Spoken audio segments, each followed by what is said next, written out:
On va couper la musique. Hop. Je vais mettre mes notes devant moi. Est-ce qu'on m'entend bien? Est-ce qu'on m'entend bien? Est-ce qu'on m'entend nickel? 5 sur 5. Notez de jusqu'à 5. Voir si on m'entend. Est-ce que le micro est bien positionné?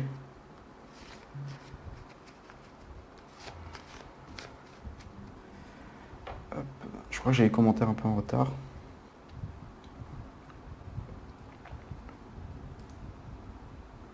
Ok, ouais, j'ai un peu les commentaires en retard du coup. Hop. Ok. C'est parti. Alors, pour les personnes qui ont pu suivre le live de hier soir, on a décrit en fait la crise économique et tout ce qui s'est passé au niveau des subprimes, au niveau du marché de l'immobilier. Et on a vu que à partir de 2008, ça a été un gros bordel dans tout le monde, un gros merdier quoi. Et donc, c'est de cette crise en fait qu'est né le Bitcoin. Alors Satoshi Nakamoto, qui est, à ce qu'on dit, le créateur du Bitcoin, a décidé de mettre en place une monnaie qui ne serait pas soumise aux règles économiques d'une monnaie traditionnelle, c'est-à-dire pas soumis à l'inflation, pas soumis au taux directeur de la BCE et pas soumis à l'injection de la monnaie, c'est-à-dire qu'une monnaie unique et une monnaie qui ne pourrait pas être copiée et qui ne pourrait pas, que ça demanderait beaucoup de moyens d'en injecter beaucoup plus. Donc, c'est parti de là en fait. Satoshi Nakamoto, il en avait marre de ce système bancaire qu'il a vu et qu'il a compris que c'était un système bancaire fragile, et il voulait sortir aussi de ce système étatique. Parce que vous savez tous que tout ce qui est banque, c'est tous rallié à l'État. Donc voilà, l'idée en fait, c'était de créer une monnaie avec l'avènement d'Internet, avec le Web 2.0, enfin 1.0 à l'époque, maintenant c'est 2.0, c'était de créer une monnaie qui soit pareille pour tout le monde et qui prendrait de la valeur en fonction de la confiance qu'on accorderait à cette monnaie, pas en fonction du taux de l'or comme c'est le cas avec l'euro-dollar. Parce que tout ce qui est monnaie fiduciaire prend son cours justement à cause du taux de l'or et aussi à cause des taux directeurs de tout ce qui est BCE et Banque centrale des différents continents et des différents pays. Donc voilà. Donc il a mis en place le Bitcoin et il a mis aussi en place la blockchain. Donc la blockchain, qu'est-ce que c'est? C'est comme un livre de compte, un livre de blocs. Et en fait, c'est plusieurs petits ordinateurs qui sont reliés ensemble et qui vont être beaucoup plus efficaces et beaucoup plus, surtout moins coûteux qu'une banque, par exemple, ou une compagnie d'assurance. C'est pour ça que de nos jours, vous avez beaucoup de sociétés comme la Société Générale, ou alors la Caisse d'épargne, ou la BNP Paribas, ou les compagnies d'assurance qui commencent à utiliser la blockchain. Donc voilà. Par contre, je vais réserver un épisode complet sur la blockchain parce que je pense que ça mérite qu'on en parle pendant un petit moment. Et donc ici, on va vraiment parler que du Bitcoin ce soir. Ce sera un peu moins long qu'hier, mais on va parler essentiellement du Bitcoin. On va voir pourquoi les gens sont devenus millionnaires, pourquoi le Bitcoin monte et pourquoi surtout, j'ai bien fait mes devoirs, 2017, ça va être une année de folie pour le Bitcoin qui va vraiment exploser tous les scores. Donc, il faut déjà savoir que, comme j'ai dit hier, on est dans une crise économique mondiale et presque sans précédent. Là, il y avait une crise avant les années 70. Ben là, on est sur une crise plus forte parce qu'en fait, on ne sait pas jusqu'où elle peut aller, en fait, cette crise. Et donc, les gens réagissent à ça. Les gens, enfin, les acteurs du monde économique réagissent à ça. Par exemple, vous avez plusieurs facteurs qui vont faire en sorte que voilà, c'est la sonnette d'alarme en gros, que la monnaie et tout ça, c'est amené à disparaître, tout ce qui est monnaie fiduciaire. Déjà, vous avez l'exemple tout bête, c'est qu'aujourd'hui, les chèques sont beaucoup moins utilisés. La monnaie, telle qu'on la connaît, la monnaie papier, est amenée à disparaître. On a déjà les chèques. Ensuite, il y a aussi une chose qu'il faut savoir, c'est que ça a été voté en 2016. C'est la loi du FMI qui vous explique que demain, la banque est en faillite. Demain, vous avez une banque qui est en faillite. Elle peut ponctionner jusqu'à 10% de votre épargne. C'est-à-dire qu'elle peut se servir de votre épargne pour prendre l'argent que vous avez pris des années à mettre sur un compte. Vous vous rendez compte? Enfin voilà, on dit que, en fait, quand vous mettez de l'argent sur un compte épargne, c'est une créance client. Pour ceux qui ont des entreprises, en fait, une créance client, si on devrait définir ce que c'est, en fait, c'est juste un papier qui dit, ok, l'entreprise X, enfin, le client A doit de l'argent à l'entreprise X. Donc c'est ça en fait. Donc votre argent ne vous appartient pas. Et si les banques sont en faillite, vous avez de grandes chances que les banques fonctionnent sur l'équilibre, enfin sur votre épargne. Pardon. Et donc il y a une chose à savoir, il y a un économiste français, j'ai perdu son nom, mais il est passé sur BFM TV et sur BFM Business, et il a expliqué lors de son passage, il gère un fonds d'investissement avec son fils au Japon, où il y a des millions d'euros qui tournent. Enfin bref, il a expliqué très simplement que il y a 70% des banques européennes qui sont déjà en état de quasi-faillite. C'est-à-dire quasi-faillite, c'est déjà catastrophique. Donc, cette crise financière, comment vous dire? On va y arriver. On va y arriver, c'est sûr. C'est sûr qu'on va y arriver. Et en plus, vous avez encore d'autres facteurs qui vous expliquent cela. Enfin, la crise financière, on est déjà dedans, je me répète. Mais ce que je veux dire, c'est qu'il va y avoir beaucoup plus. On est sur les premiers échos, les premières vagues, et il y aura encore plus grave. Parce que on avait parlé hier des CDO. Les CDO, c'est les paquets financiers que les banques vendent sur les marchés financiers par rapport au crédit subprimes. Vous regarderez la vidéo de l'épisode 2 où j'explique tout ça. Donc en gros, les banques ont mis en place une nouvelle forme de crédit à ce niveau-là.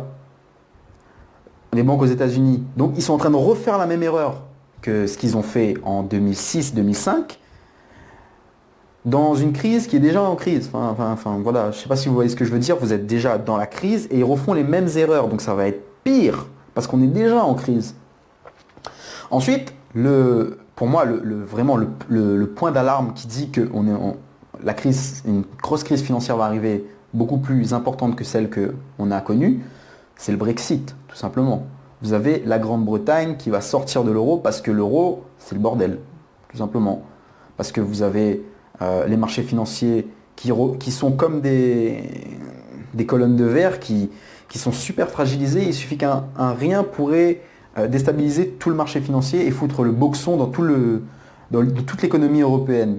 Donc, enfin bon, je ne vais pas parler politique, c'est pas le but, mais voilà, tout simplement. Ok. Donc il faut savoir que le Bitcoin, on a connu beaucoup de success stories avec le Bitcoin. Vous avez des gens qui ont gagné des millions et des millions et des millions d'euros avec le Bitcoin. Ils sont devenus millionnaires, multimillionnaires, et ils sont devenus millionnaires accidentellement. C'est-à-dire qu'ils ne savaient même pas qu'ils sont devenus millionnaires. Il y a plusieurs success stories, je vous en ai trouvé quelques-unes. Par exemple, vous avez ce jeune garçon qui a investi 18 $ de sa poche pour acheter des bitcoins, jusqu'à littéralement oublier son investissement. Et quand il a vu le boom du bitcoin dans le magazine Forbes, eh ben, il avait 800 000 € sur son compte. Il est devenu millionnaire, alors qu'il avait oublié, lui, qu'il avait investi dans le Bitcoin. Il est devenu presque millionnaire. Ensuite, il y a d'autres personnes, des hommes d'affaires qui ont investi 100 $ et qui sont devenus millionnaires avec plus de 1 800 000 €, par exemple. Donc ça, c'est toutes les success stories du Bitcoin. À la base, personne n'y croyait et le Bitcoin a fait un bond énorme, et ce qui a fait que les gens sont devenus millionnaires. Alors, comment justement le Bitcoin est passé de 300 à 1200 €? 1200 €, c'est-à-dire que comment se fait-il qu'il y a eu ce bond économique? Alors écoutez bien, c'est très important, surtout pour les équipes de TradeCon Club. C'est super important pour expliquer ça aux gens. C'est que pourquoi il y a eu ce boom Bitcoin? Parce qu'il y a eu une crise financière à Chypre. Je ne sais pas si vous vous rappelez ce que dans les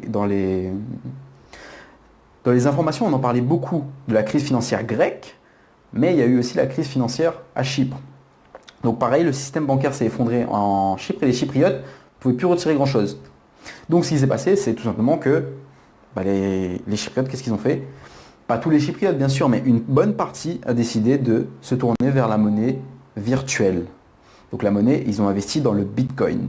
Vous rajoutez à cela la crise financière en Grèce, qui a fait beaucoup de bruit aux informations. Vous rajoutez à ça aussi la crise financière en Espagne, qui a fait un peu moins de bruit parce que l'Espagne, c'est un pays assez développé, mais l'Espagne est en crise, l'Espagne est très endettée au niveau de l'Europe. Et donc ça fait que les gens, quand ils ont eu que c'était la crise, ils ont dit, ok, l'État, je ne peux pas faire confiance à l'État, donc je vais mettre en place je vais mettre de l'argent sur quelque chose qui pourrait augmenter avec le temps et en plus qui ne dépend pas du système étatique.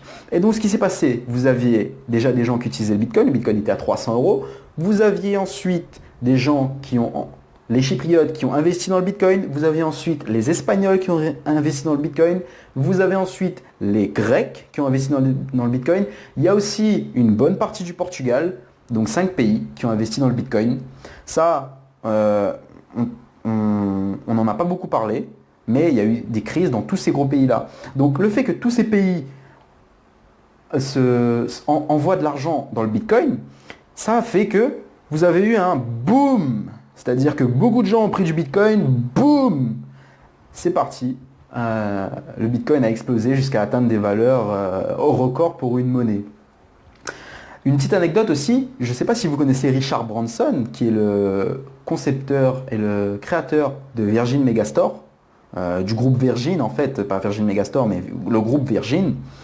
Et donc, cet homme, qui est Richard Branson, qui est un milliardaire, le jour où il a accepté les bitcoins, il a augmenté de 50% son chiffre d'affaires.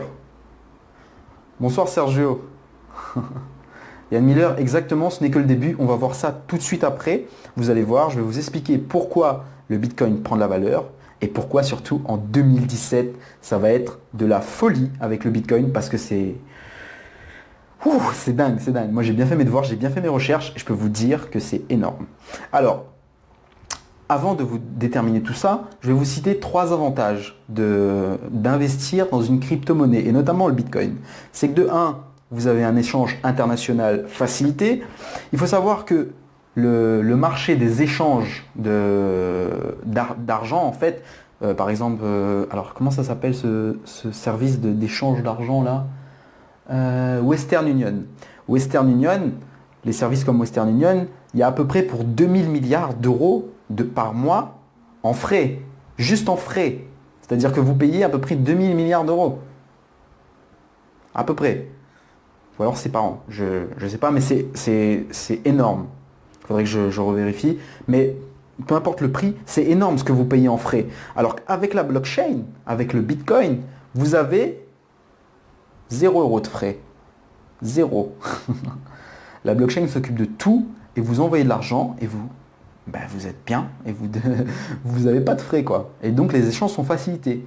Tout ça sans avoir de banque et sans avoir de frais, de découvert et tout ça. C'est pour ça que les banques n'aiment pas la blockchain. Donc voilà. Ensuite, le deuxième point fort, c'est sortir du système bancaire. Parce que oui, comme on a vu, la crise économique, les banques qui prêtent, ça permet de sortir de ce système où votre monnaie dépend de l'État, dépend du cours de l'or, dépend de l'utilisation des autres monnaies, dépend de l'inflation. Parce que quand il y a de l'inflation, forcément, votre monnaie, elle perd en valeur. Et bien ici, ce n'est pas possible avec une crypto-monnaie comme le Bitcoin. Parce que le Bitcoin n'est pas soumis aux règles économiques de l'inflation. Donc comme il n'y a pas d'inflation, il n'y a pas de dévaluement de la monnaie. Ça, c'est le deuxième point, vous sortez du système bancaire. Ensuite, troisième point, c'est avoir une monnaie globale. Avoir une monnaie globale. Vous savez ce qu'est la devise mondiale à l'heure actuelle, c'est le dollar américain. Eh bien, le dollar américain, en fait, vous allez par exemple aux États-Unis. $100, ça vaut $100. On est d'accord. Vous allez en France, $100, ça vaut pas 100 euros. Donc vous devez faire les frais de transaction et vous devez toujours changer. Vous allez en Afrique du Sud, c'est pas la même monnaie. Vous allez au Japon, c'est pas la même monnaie. Donc comme c'est pas la même monnaie, vous avez forcément des frais de transaction et vous perdez beaucoup d'argent comme ça. Alors que par exemple, si vous allez sur le Bitcoin, un Bitcoin, c'est égal à un Bitcoin aux États-Unis. Et un Bitcoin, c'est égal à un Bitcoin en France. C'est vrai que c'est plus facile d'échanger des Bitcoins. Des fois, il y a ceux qui utilisent PayPal et d'autres Skrill, on ne sait plus quoi faire. Le problème, c'est que... Le Bitcoin, en fait, Sergio, c'est que tu as la blockchain. Donc, peu importe. T'as pas besoin d'utiliser PayPal, t'as pas besoin d'utiliser Skrill. Tu as juste besoin d'un site, par exemple, comme Coinbase ou Sapo, qui ont une blockchain, qui ont accès à la blockchain. Et là, tu peux échanger de l'argent, mais tellement facilement. Mais c'est tellement... C'est magique, en fait, la blockchain. C'est juste magique. Donc, voilà. Et donc, c'est ce que je disais, pour reprendre mon explication, le troisième point, c'est d'avoir une monnaie globale. C'est-à-dire qu'un Bitcoin est égal à un Bitcoin partout. Donc, vous perdez pas d'argent. Vous perdez pas d'argent, justement, en frais de changement de monnaie. Parce que je ne sais pas s'il y en a parmi vous qui voyagent beaucoup, mais si, par exemple, vous êtes en Europe et que vous allez au Japon, vous allez perdre beaucoup d'argent. Vous allez perdre beaucoup d'argent juste en changeant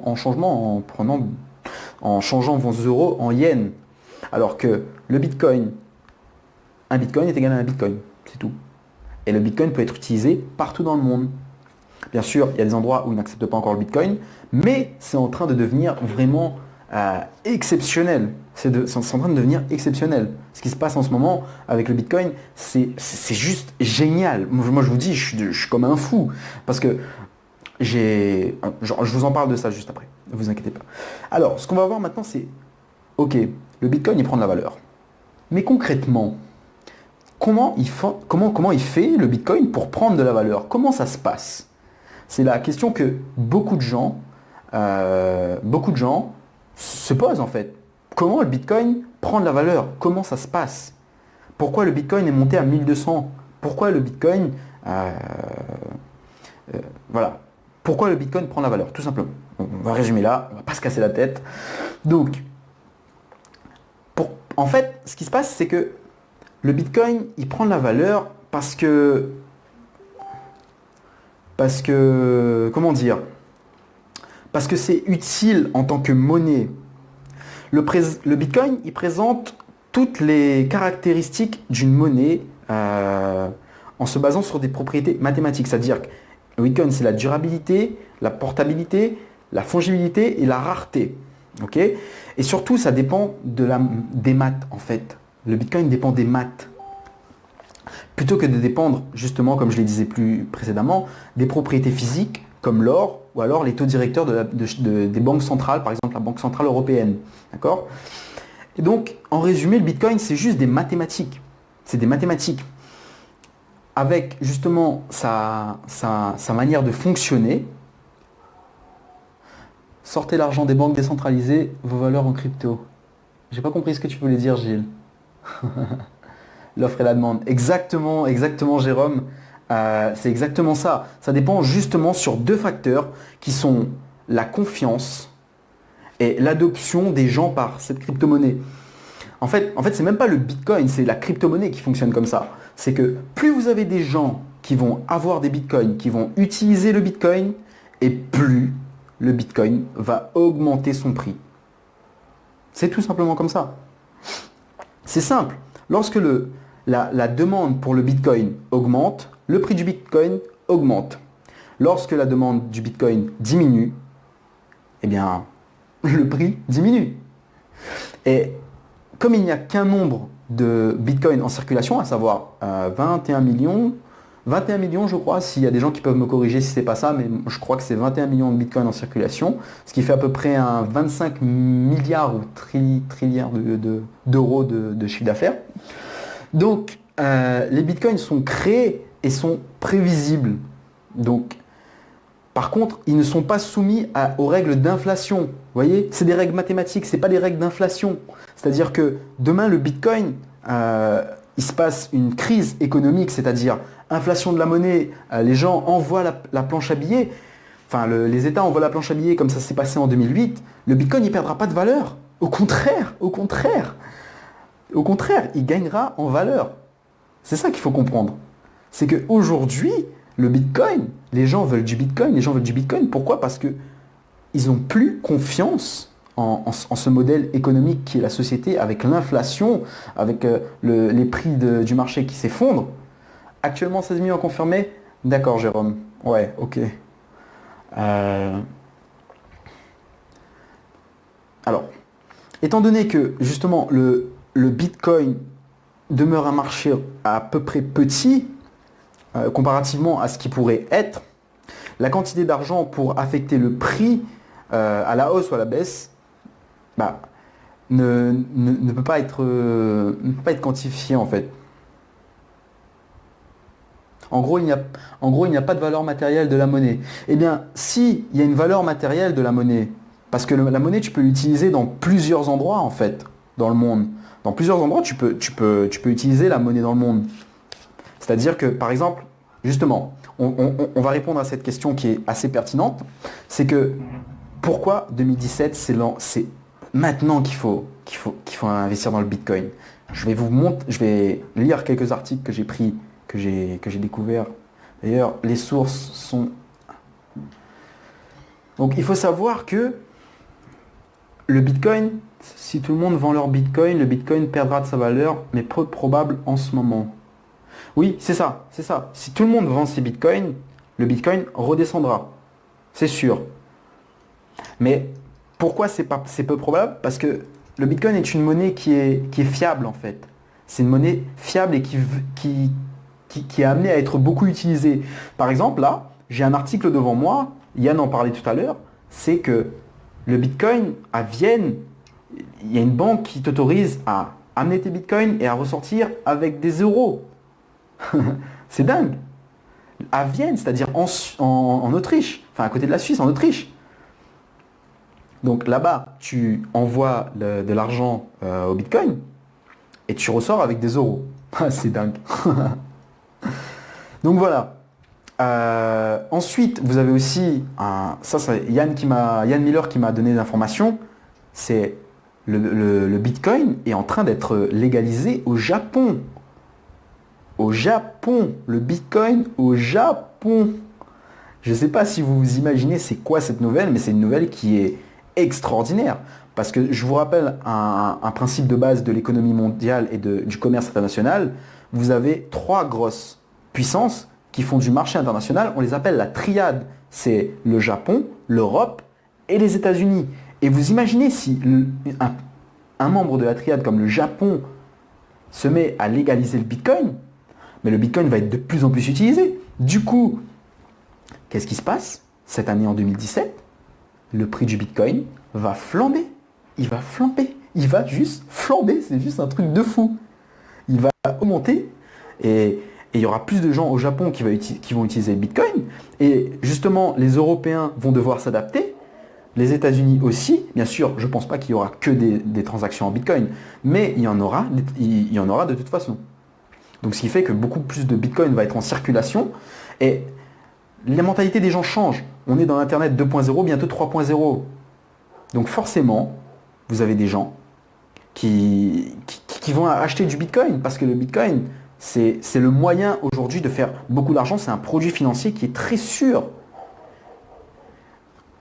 Et justement, oui, Yann Miller en parle, c'est que la SEC est en ce moment sur l'étude du Bitcoin. Et ça va être approuvé, je peux vous assurer, ça va être approuvé. À 100%, ça va être approuvé. Alors, moi, je vais vous donner une solution. Une solution, j'avais promis de le faire, c'est que aujourd'hui, j'ai intégré une société, comme vous le savez, qui s'appelle TradeCon Club. Cette société a payé un logiciel à 2 millions de dollars pour trader justement les crypto-monnaies et notamment pour faire fructifier vos bitcoins. Donc, ce qu'elle vous propose, c'est que si vous déposez du bitcoin dessus, vous allez pouvoir faire à peu près 180%. 180%. 180% pour un produit financier. C'est énorme comme rendement. Hein. Les gens, ils vont parler, ils vont dire oui, les rêves chers et tout ça, et les rêves chers. Mais oui, je suis d'accord, les rêves chers, ils donnent des beaux rendements. Mais là, on est sur quelque chose de beaucoup plus concret. C'est une société de trading, c'est quelque chose de sérieux. Donc vous avez la société qui va prendre votre argent, qui va trader vos bitcoins, et vous recevrez 180%. C'est-à-dire que si vous donnez 100 bitcoins, ben, je ne me trompe pas Yann, hein, 180 bitcoins, vous aurez 180% de 180 bitcoins. D'accord? Donc, mais le plus beau là-dedans, c'est que c'est sur 12 mois. Donc 12 mois 2017, on va dire. Si vous y allez sur 12 mois, enfin c'est sur 8 mois, mais il y a une stratégie à le faire sur 12 mois. Si vous y allez sur 12 mois, le cours du Bitcoin, eh ben, il va augmenter. Et si le cours du Bitcoin augmente, votre argent augmente. Vous êtes d'accord avec moi?